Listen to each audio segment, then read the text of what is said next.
മുഖ്യമന്ത്രി വി.ഡി. സതീശനെ അപകീർത്തിപ്പെടുത്തുന്ന photo social മീഡിയയിലൂടെ പ്രചരിപ്പിച്ച ഒറ്റപ്പാലം സ്വദേശിക്കെതിരെ പോലീസ് കേസെടുത്തു. കണിയമ്പുറം സ്വദേശി രാജനെതിരെയാണ് കേസെടുത്തത്.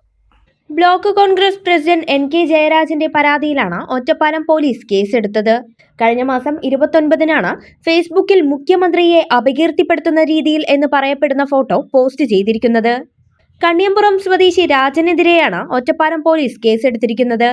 ലഹളയും വിദ്വേഷവും ഉണ്ടാക്കുക എന്ന ലക്ഷ്യത്തോടെ സമൂഹ മാധ്യമത്തിലൂടെ ഫോട്ടോ പങ്കുവച്ചു എന്നാണ് പരാതി. വളരെ നല്ല രീതിയിൽ ജനകീയമായ പദ്ധതികളുമായിട്ട് മുന്നോട്ട് പോകുന്ന വി.ഡി. സതീശനെ മനഃപൂർവ്വം അപകീർത്തിപ്പെടുത്തുന്നതിന് വേണ്ടി, സമൂഹത്തിൽ അപമാനിക്കുന്നതിന് വേണ്ടി CPM-ന്റെ സൈബർ വിഭാഗവും അതുപോലെ തന്നെ അവരുടെ പാർട്ടി പ്രവർത്തകന്മാരും ചേർന്ന് മുഖ്യമന്ത്രി വി.ഡി. സതീശനെ വലിയ രീതിയിൽ, മോശമായ രീതിയിൽ സോഷ്യൽ മീഡിയ വഴി ചിത്രീകരിച്ചുകൊണ്ടിരിക്കുകയാണ്.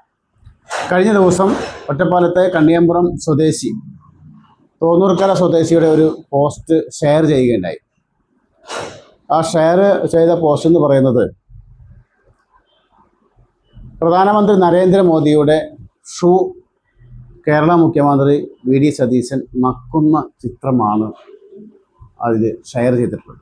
എന്നിട്ട് പറയുന്നത്, ഇതിനേക്കാളും നല്ലത് ഈ നാണം കെട്ടവന് പോയി തൂങ്ങിച്ചത്തൂടെ എന്നുള്ള കേരള മുഖ്യമന്ത്രി സ്വന്തം വീട്ടിലെ അച്ഛനോടും അമ്മയോടും അതുപോലെ മക്കളോടും ഒക്കെ പറയുന്ന വാക്കുകളാണ് കേരള മുഖ്യമന്ത്രിയെ പറഞ്ഞിട്ടുള്ളത്. മാത്രമല്ല, വി.ഡി. സതീശൻ ഇത്തിരി ഉറുപ്പുണ്ടോടാ നാറി, ഇതൊക്കെ ഒരു മുഖ്യമന്ത്രിയെ കുറിച്ച് പറയേണ്ട വാക്കുകളാണോ? നീയൊക്കെ ആണോ കേരളം ഭരിക്കുന്നത്? പിന്നെ മറ്റു ചില വാക്കുകൾ അതിൽ പറയാൻ കഴിയില്ല. അത്രയും മോശപ്പെട്ട രീതിയിലുള്ള വാക്കുകൾ ഉപയോഗിച്ച് വളരെ മോശപ്പെട്ട ഒരു ചിത്രം തയ്യാറാക്കി സോഷ്യൽ മീഡിയയിൽ ഷെയർ ചെയ്തിരിക്കുകയാണ് CPM-ന്റെ സൈബർ വിഭാഗവും CPM-ന്റെ സൈബർ സഖാക്കളും. പരാതിയിൽ ഒറ്റപ്പാലം പോലീസ് കേസെടുത്ത് അന്വേഷണം ആരംഭിച്ചു. വസ്ത്രവിസ്മയങ്ങളിലെ ഏറ്റവും പുതിയ ട്രെൻഡുകൾ ഏറ്റവും ആദ്യം അവതരിപ്പിച്ച Kaniha wedding centre, the family fashion destination, Ottapalam and Vadakkanchery.